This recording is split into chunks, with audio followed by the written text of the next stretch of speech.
Rajmohan school में आप सभी का स्वागत है। आज हम क्लास 10th की एसएसटी लेकर आए हैं। एसएसटी में अपन पढ़ रहे थे सिविक्स यानी कि पॉलिटिकल साइंस। तो उसमें अपन डेमोक्रेसी चैप्टर पढ़ रहे थे और डेमोक्रेसी चैप्टर पढ़ते पढ़ते हमने काफ़ी कुछ उसमें पढ़ लिया कि डेमोक्रेसी क्या होती है, क्या इसके फायदे हैं, ये सब पढ़ लिए थे। फीचर्स क्या क्या है, तो ये हम पढ़ते पढ़ते आ रहे थे। तो हम पढ़ने वाले हैं, आज हम करेंगे डेमोक्रेसी का क्रिटिकल एग्जामिनेशन। आज हम क्या करेंगे, क्रिटिकल एग्जामिनेशन करेंगे डेमोक्रेसी का। अब क्रिटिकल एग्जामिनेशन क्या होता है? क्रिटिकल एग्जामिनेशन का मतलब होता है कि किसी को अच्छे से पूरा विश्लेषण करना, उसको पूरा पोस्टमार्टम कर देना उसका। तो मतलब पोस्टमार्टम करोगे तो डेमोक्रेसी का कैसे? तो डेमोक्रेसी का पोस्टमार्टम का मतलब होगा इसकी सभी चीजें हम जानेंगे। सभी चीजें का मतलब इसकी कुछ मेरिट्स भी होंगे, एडवांटेज भी जानेंगे हम इसके,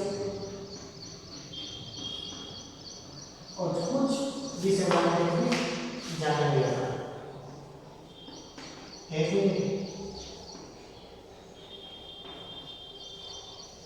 कुछ एडवांटेज और कुछ डिसएडवांटेज, यानी कि इसके दोनों पहलू को हम देखेंगे। तो अपन बात करेंगे एडवांटेज की, ठीक है?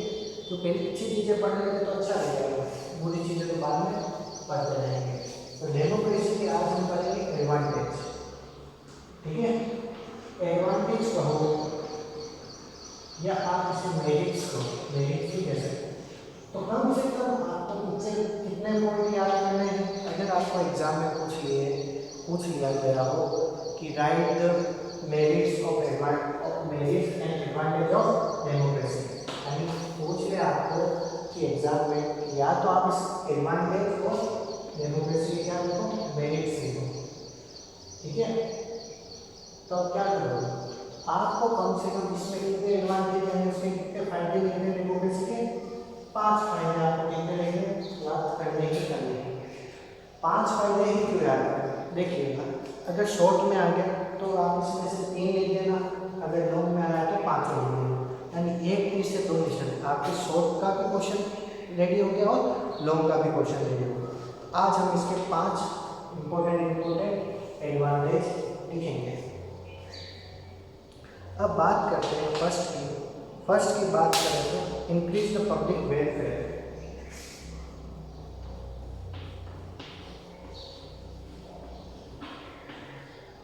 इंक्रीज द पब्लिक वेलफेयर, ठीक है? मतलब कि अगर जिस देश में डेमोक्रेटिक कंट्री है, कोई कंट्री डेमोक्रेटिक कंट्री है, तो उसकी जो पब्लिक होगी ना, उसकी जो होगी वो क्या होगी, पब्लिक की वेलफेयर। यानी वेलफेयर का मतलब होता है कि अच्छाई का मतलब वेलफेयर यानी अच्छे हो, हेल्थी, मतलब उसका हर चीज़ का ध्यान रखा जाएगा। यानी कि उसका जो पब्लिक का ध्यान क्या रखा जाएगा, डेमोक्रेसी में ज़्यादा रखा जाएगा। यानी पब्लिक का ध्यान जो रखा जाएगा डेमोक्रेसी में क्या रखा जाएगा, ज़्यादा रखा जाएगा। अब ज़्यादा क्यों रखा जाएगा? क्योंकि उसे पता है कि ये डेमोक्रेटिक कंट्री है, हर 5 साल में क्या होंगे, इलेक्शन होंगे। अगर हर 5 साल में अगर इलेक्शन हुए तो क्या पता अगली बार मैं जीतूँ ना जीतूँ, तो जीतने के लिए क्या करना पड़ेगा, उसको पब्लिक के साथ कनेक्शन बनाना पड़ेगा। अब पब्लिक के साथ कनेक्शन कैसा बनाएगा, उसका वेलफेयर करके यानी उनका डेवलपमेंट करके उनको अच्छी सुविधा प्रोवाइड करे, फैसिलिटी प्रोवाइड करे, उनके जितने भी काम है वो करे। ये सब काम कौन करने वाला है, आपके राजनेता करते हैं। अब ये राजनेता इसलिए करते हैं क्योंकि वो हमारे रिप्रेजेंटेटिव है, उन्हें आगे जीतना है हर 5 साल। तो वो क्या करेंगे, पब्लिक वेलफेयर को क्या करेंगे, महत्व, यानी कि उस पर ध्यान देंगे कि अच्छे से अच्छा काम होना चाहिए पब्लिक का, क्योंकि अगले 5 साल में हमें वापस वोट मांगने जाना पड़ेगा। तो उससे क्या होगा कि पब्लिक की जो वेलफेयर यानी पब्लिक का जो डेवलपमेंट है वो क्या होगा, इंक्रीज होगा। आई बात आपको समझ में? यानी कैसे न कैसे तरह के पब्लिक का ही आपको फायदा हो रहा है। अब मान लो मोनार्ची का मतलब होता है कि राजा का राज। उसको तो पता है मेरा बेटा राजा बनेगा, फिक्स है आपने, ठीक है? तो उसको क्या लेना देना पब्लिक से कोई लेना देना नहीं है। उसको भली भाग में जाओ पब्लिक, भली सुनो, भली बिगड़ो, उसको कोई लेना देना नहीं होता, ठीक है?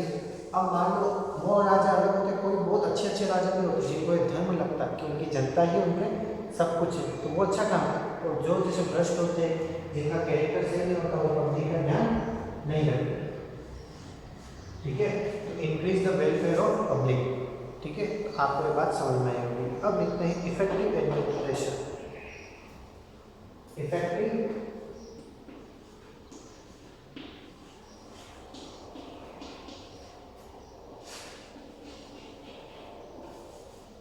एडमिनिस्ट्रेशन।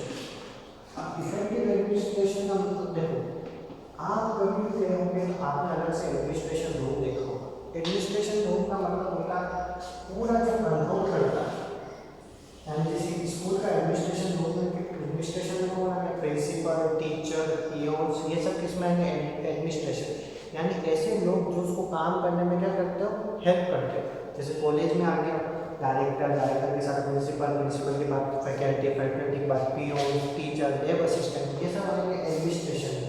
एडमिनिस्ट्रेशन का मतलब होता है कि किसी भी काम करने के लिए जो जो लोग या फिर जो जो डिपार्टमेंट हेल्प करते हैं उनको बोलते हैं एडमिनिस्ट्रेशन। ठीक है, इफेक्टिव एडमिनिस्ट्रेशन कैसे होगा? अब होता क्या है, आप देखिएगा कि डेमोक्रेसी कंट्री क्यों करते हैं? क्योंकि उसमें क्या होगा कि जो पॉलिसी बनाएंगे, फर्स्ट इफेक्टिव एडमिनिस्ट्रेशन कैसे होगा? एक ध्यान रखना, अगर आपने कोई, देखो मैंने बताया था लोकसभा में कितने जगह? 546। ठीक है, यानी पूरे देश के रिप्रेजेंटेटिव, पूरी जनता के रिप्रेजेंटेटिव के लिए 546। अगर आपको कोई पॉलिसी लानी पड़ेगी तो कहाँ लानी पड़ेगी? पहले लोकसभा में लानी पड़ेगी, हाँ कि ना? हाँ, लोकसभा में लानी पड़ेगी। इससे क्या होगा कि जो मैं पॉलिसी लाऊंगा ये डिस्कस होगी किसके साथ? 546 लोगों के साथ क्या डिस्कशन होगी। तो 546 में उसमें मान लो कोई अच्छी पॉजिटिव बताए, आप इस पॉलिसी में ये ऐड कर सकते हो, या कुछ पॉलिसी में नेगेटिव चीज़ें उनको बोले आप ये रिमूव कर दोगे। तो डिस्कशन से क्या होगा कि जो पॉलिसी आएगी मेरी वो क्या आएगी? एकदम अच्छी आएगी, यानी इम्प्रूव द डिसीजन मेकिंग।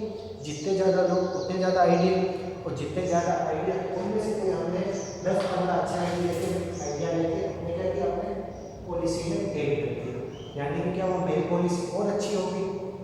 मैं जब पॉलिसी लाया था शायद वो अच्छी ना हो, और 546 लोग अपने अलग अलग आइडिया देंगे, अपने अलग अलग व्यू देंगे, उससे क्या होगा? उससे ये होगा कि वो इजीली किसी के भी साथ में अगर मैं आइडिया शेयर करूँगा मेरा, ठीक है, हो सकता है मेरा आइडिया उसको अच्छा लगे और ना लगे। तो 546 में कम से कम 50 लोगों का आइडिया तो अच्छा लगेगा ना उसको।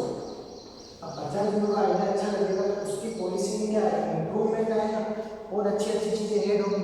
तो उससे क्या होगा? जो पब्लिक के लिए वेलफेयर करना चाहता है और इंक्रीज हो जाएगा। तो इफेक्टिव, ठीक है, इसका मतलब होगा improve the decision making.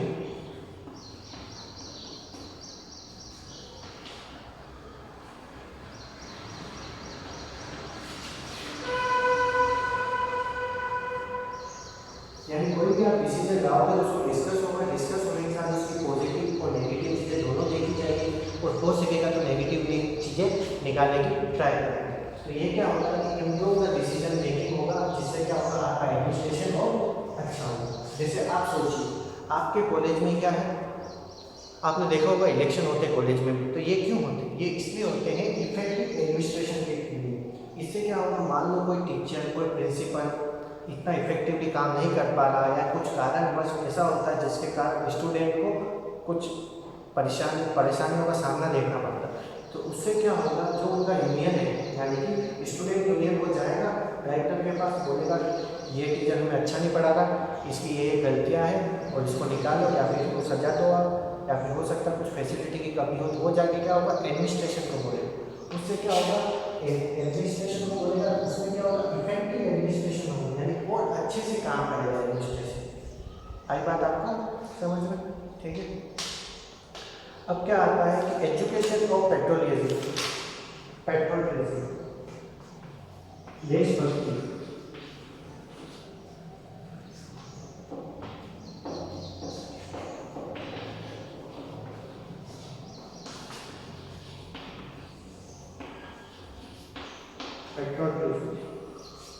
Patriotism, ठीक है। पैट्रियोटिज्म का मतलब होता है देशभक्ति। अब देखिएगा,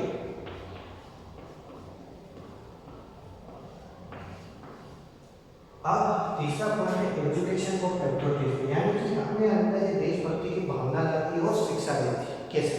डेमोक्रेसी क्या करती है कि जैसे आप पूरे वर्ल्ड में जाओगे तो आप किस नाम से जाना जाओगे? यूँ थोड़ी बोलोगे मैं हिंदू हूँ, मैं मुसलमान हूँ। अगर आप किसी दूसरे देश में जाओगे बोलोगे, या फिर आप कास्ट से थोड़ी बोलोगे मैं ब्राह्मण हूँ, मैं क्षत्रिय हूँ, नहीं, आप बोलेंगे मैं इंडियन। तो आपकी पहचान है आपके देश से। किसी भी बाहर विदेश में जाओगे तो आपकी पहचान किससे है? आपके देश से। तो देश को अपन क्या मानते हैं? अपना।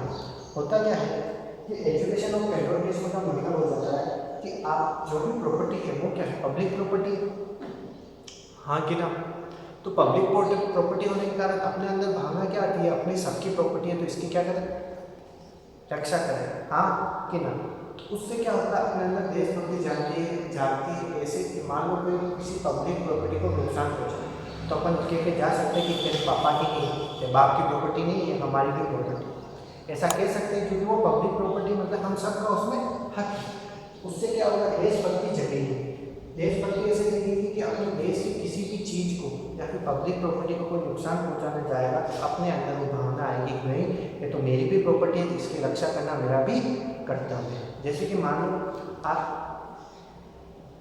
किसी समाज को लेकर देखें, ठीक है, ये समाज, अगर मान लो समाज है, ठीक है, समाज में किसी एक को कोई मारता है, ठीक है, मान लो ये दूसरा समाज, ये फर्स्ट समाज, ये सेकंड समाज।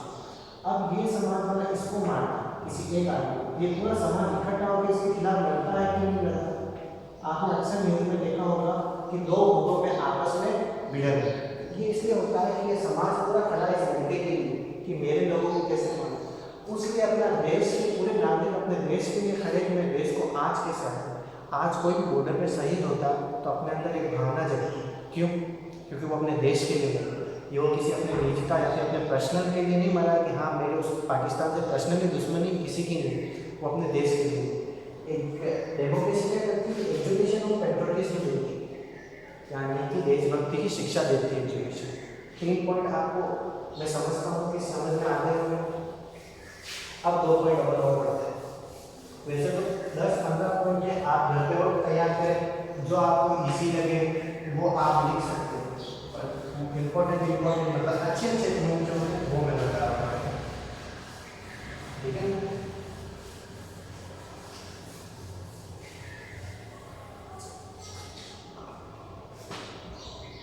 अब ये होगा protection from rewards, believe in constitution.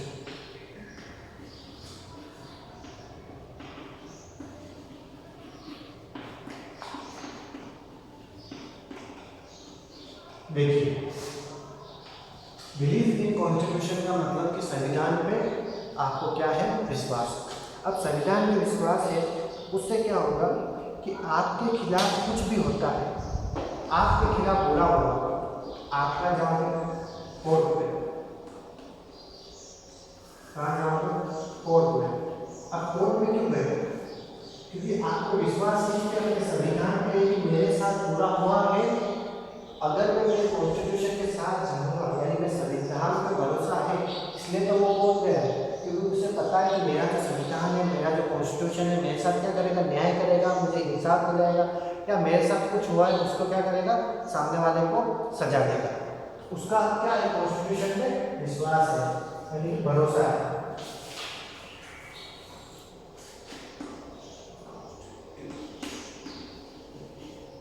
ठीक है, उसको क्या है? भरोसा है अपने संविधान पे, इसलिए तो वो कोर्ट गया है। आप देखिए कि दो जने लड़ाते हैं, बहुत बड़ी लड़ाई होती है, तो लोग क्या बोलते हैं? चल मुझे इस पर कोर्ट में देखो। क्यों? क्योंकि उसका अपने विश्वास है संविधान पे कि मेरे साथ बुरा हुआ है, अन्याय हुआ है, तो मुझे न्याय मिलेगा। तो ये सब ऐसा आपको अधिकार कौन देता है? डेमोक्रेसी देती है। अब मान लो मैं एक राजा के बेटे ने कुछ कर दिया और मैं गया, तो क्या मेरे साथ कुछ होगा? न्याय नहीं होगा, क्योंकि वो राजा का बेटा है। तो राजा का बेटा होने के कारण उसको क्या मिलेंगे? उसके फायदे मिलेंगे। तो ये सब अधिकार, अगर आपका प्रधानमंत्री भी कुछ गलत करता है तो आपको भी कॉन्स्टिट्यूशन से जाने का हक है। आज कोई सोशल मीडिया में कुछ भी कह देता है तो लोग उस पर केस कर देते हैं। ये सब क्यों? किसके कारण हुआ? डेमोक्रेसी की क्रांति कहा। ठीक है, तो ये बात आपको समझ में आ गई होगी, ये बहुत इजी थी।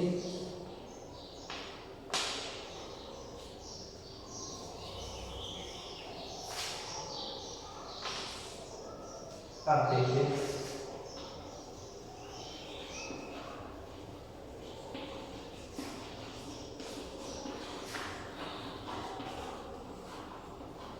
पूरी दुनिया में शांति फैलाने के लिए क्या करता है, डेमोक्रेसी सपोर्ट करता है। जैसे मान लो तानाशाह, हिटलर क्या था, तानाशाह था, वो क्या करना चाहता था कि जर्मनी के साथ था, जर्मनी में था, वो यूएसए से बदला लेना चाहता था।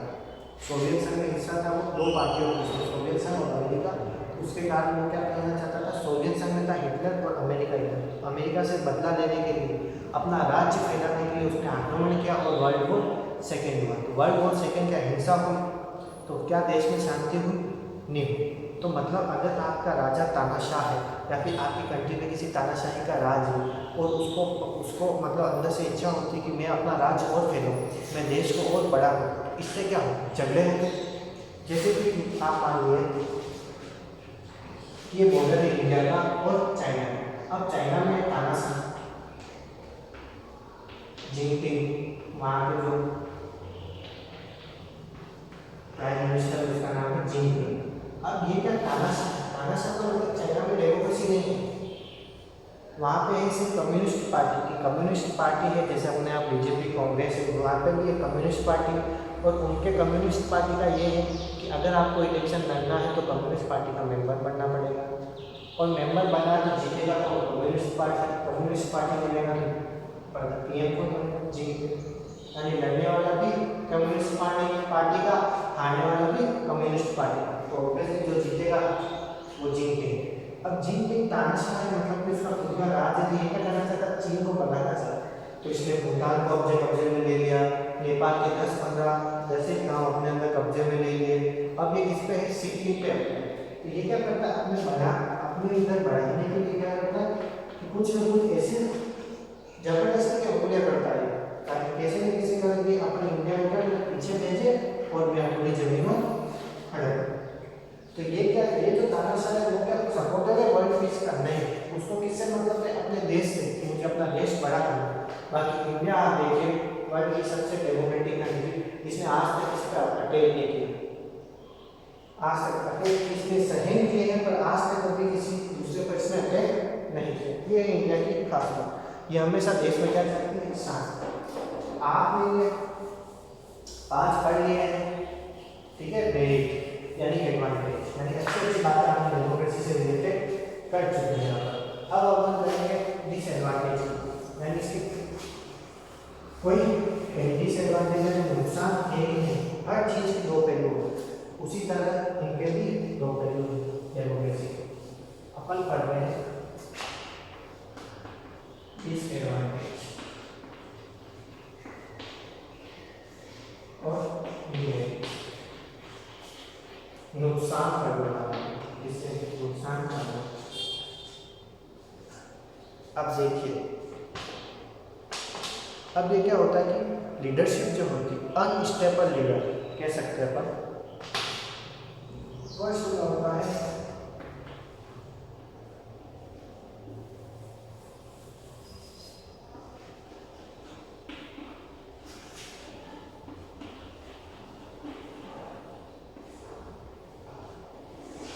या फिर अनस्टेबल गवर्नमेंट।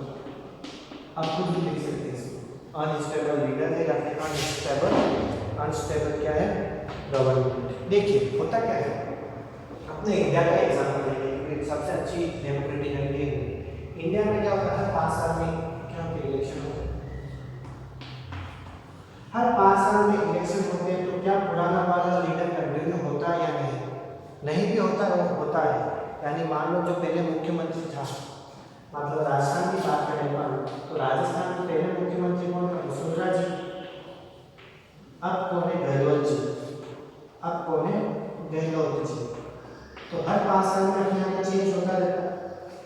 तो 5 साल में देखिएगा, हर 5 साल में चेंज हो रहा है, इसके कारण क्या होगा, स्टेबल गवर्नमेंट है नहीं, एक गवर्नमेंट रूल कर रही है नहीं कर रही, तो इससे क्या होगा कि जो ये पॉलिसी लाती है, इससे क्या होता है, पब्लिक का डेवलपमेंट नहीं होता।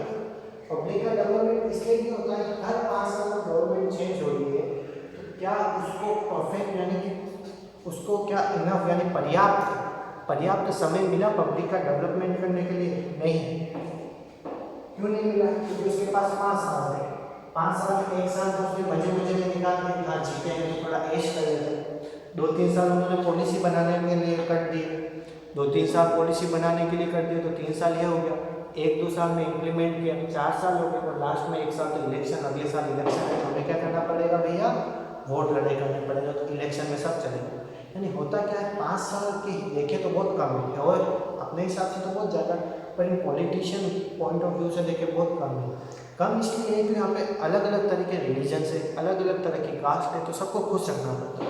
खुश रखने के लिए अलग अलग पॉलिसी बनानी पड़ती है, अलग अलग पॉलिसी बनाने के लिए बहुत ज़्यादा टाइम लगता है। तो अनस्टेबल गवर्नमेंट या फिर अनस्टेबल लीडर होने से क्या होता है, पब्लिक का डेवलपमेंट इतना नहीं हो पाता जितना होना चाहिए। जैसे आप देखिए, चीन और इंडिया में आज कंपेयर करना, ठीक है ना, 1962 की बात कर रहे हैं, 1960 से 62, चाइना और इंडिया दोनों की इकोनॉमी बराबर है, यानी दोनों बराबर है, ना कोई अमीर है ना कोई गरीब। आज चाइना अपने से आगे है, क्यों? क्योंकि चाइना में भी स्टेबल गवर्नमेंट, अपने अनस्टेबल गवर्नमेंट आ रही है, जानी पता नहीं करना पड़ रहा है, कितनी गवर्नमेंट आ रही है, कितनी जा रही है। अनस्टेबल गवर्नमेंट होने से क्या होगा कि पब्लिक का उतना डेवलपमेंट नहीं हो, डेवलपमेंट का हुआ चाइना में और इंडिया में डेवलपमेंट। आज गवर्नमेंट कोई भी पॉलिसी लाता तो विपक्ष हमेशा क्रिटिसाइज भी करेगा। अब क्रिटिसाइज करेगा तो उसका एक पॉइंट क्रिटिसाइज करना अच्छी बात है, हाँ उसकी बुरी चीज़ भी दिखाए, तो इससे क्या होता है, क्रिटिसाइज करने के बाद पब्लिक के माइंड में सेट हो जाती है, वो अगली बार गवर्नमेंट चेंज कर देती है। गवर्नमेंट चेंज करने के साथ साथ क्या होता है, उसका खुद का तो डेवलपमेंट हो ही 5 साल में, ना आप बदले ना मैं बदले, बस गवर्नमेंट बदली जाती है, फायदा क्या? ठीक है, आगे देखिए अब क्या होता है, side effect of political parties. अब side effect of political party में क्या होता है कि जैसे पॉलिटिकल पार्टी में क्या होता है, कॉम्पिटिशन होता है।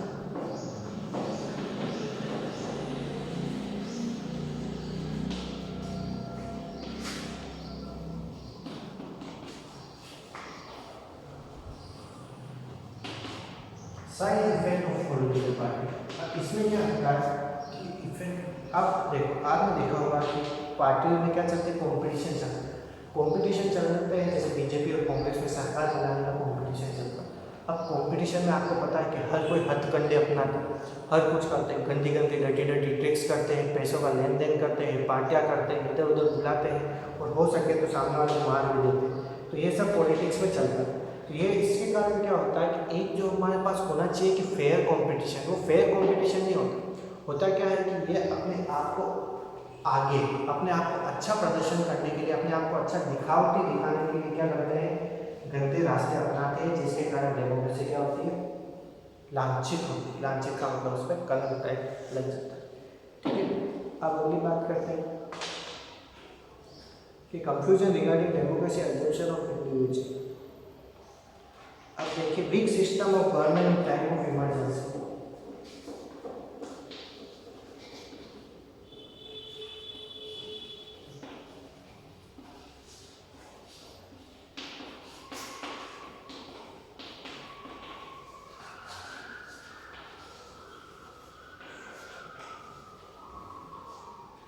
यानी देखिए, मैंने आपको बोला कि कितने लोकसभा में कितने जने हैं, 546 लोग डिस्कस करेंगे और अच्छा रिजल्ट करेंगे। अब 546 लोग डिस्कस कर रहे हैं तो क्या डिसीजन में जल्दी होगा? डिसीजन जल्दी नहीं होगा, उसमें क्या लगेगा, टाइम लगता है। अब 546 जने तो ये थे नहीं फटाफट 1-2 दिन में निपटा दिए, इनको महीने 2 महीने लग जाते डिस्कशन करते हैं किसी भी पॉलिसी पे और लाने के लिए। तो इससे क्या होगा, आपकी जो इमरजेंसी लगी है तो उसके आपके मान की इमरजेंसी हुई है, और इमरजेंसी के कारण आपने लोकसभा में ये पॉलिसी पास करा तो फटाफट, और आपने क्या किया, डिस्कशन होगा। अब डिस्कशन होने की क्या होता है कि महीने 2 महीने लग जाते हैं। अब महीने 2 महीने लग गए, पर जहाँ पे इमरजेंसी थी वो तो भाई खत्म हो गया ना, मतलब क्या निकला इससे क्या होगा कि weak system of government in time of emergency, यानी कभी आपत्तिजनक या फिर आपत्ति टाइम पे या फिर बहुत इमरजेंसी है उस टाइम पे जो सिस्टम है अपने गवर्नमेंट का बहुत कमजोर, उसको क्या करना पड़ेगा, स्ट्रॉन्ग करना पड़ेगा।